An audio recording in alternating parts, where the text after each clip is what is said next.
Saya selalu menggunakan pendekatan ada 3 fase. Saya tidak mau hanya kerja, tapi nomor 1 ada gagasan. Semua yang kita kerjakan punya dasar gagasannya. Yang kedua ada narasi. Baru setelah ada gagasan, ada narasi, baru ada karya. Bahaya betul kalau hanya karya tanpa narasi, tanpa gagasan. Bisa berbahaya. Karena itu justru urutannya adalah gagasan. Sebagai contoh, misalnya membangun transportasi. Gagasannya apa? Begini, urutan membangun itu prioritas nomor 1 bicara transportasi. Apa alat transportasi yang dimiliki oleh hampir setiap orang? Mayoritas akan menjawab sepeda motor. Bukan. Alat transportasi yang dimiliki semua orang adalah kaki.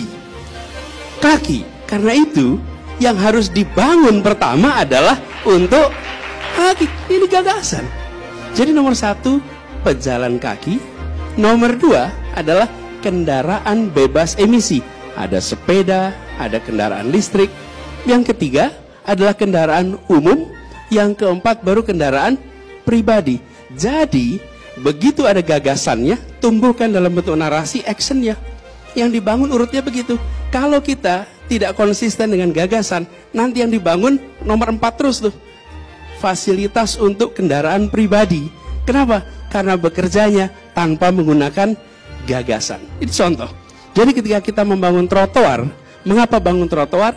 Karena konsisten dengan ide itu. Dan kemudian arahnya adalah kendaraan umum. Saya memberikan contoh nih Bang. Saya tidak mau bahas semua topik. Saya contoh transportasi saja. Sebagai ilustrasi ada gagasan. Nomor 1, kata kuncinya integrasi. Transportasi umum di Jakarta bertahap kita integrasikan. Istilahnya namanya Jaklingko. Penamaannya pun nama yang membawa pesan. Pesannya adalah kita ibu kota, kita pusat Indonesia, Jaklingko. Lingko itu diambil dari kata bahasa Manggarai. Manggarai. Teman kawan kita. Ini bahasa Manggarai, Pak Sekjen nih, Pak Sekjen. Itu dari Manggarai. Artinya sawah yang terintegrasi, sistem pengairan yang terintegrasi, transportasi yang terintegrasi. Apakah selama ini transportasi kita ada? Ada. Apakah terintegrasi? Belum. Bang Gani mau lihat contoh sempurna.